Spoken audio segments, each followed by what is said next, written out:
hi guys, we are here at Asian and I will tour you in their training center. Let's go.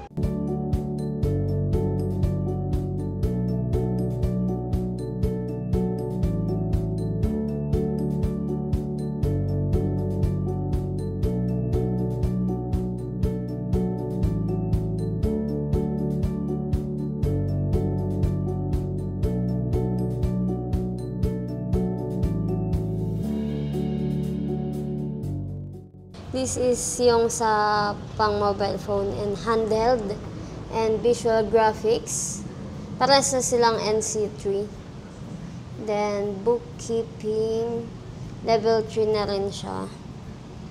And they have also web dev na ino-offer and CSS, which is computer system services ay servicing. Hindi pa. Certificate of Program Recognition and Scholarship.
Ayan, hello po, I'm Christian Casimiro at ako po ay nag-handle ng mga documents ng mga trainees and or student.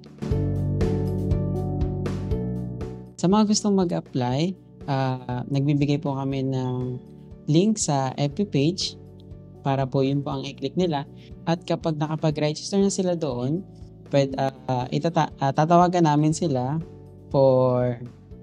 para makapagpasa na ng mga requirements.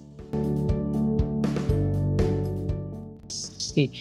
Ang mga requirements po natin is mga basic requirements lang naman katulad ng mga photocopy ng valid IDs, birth certificate, any copy of grades, at diploma. At kasama na rin po para sa mga babaeng kasal yung kanilang marriage certificate. Ayan, sa mga gustong mag-apply dito sa Asian OnTrep para i-avail ang aming free training, no? Pumunta lang dito sa aming school or training center para po makapag-walk-in sila at makapag-fill up na ng mga forms na kailangan. At meron din po kami na contact number, then meron din pong FB page, pwede nyo siyang i-click at hanapin sa FB, Asian Entrepreneurs Technological Institute.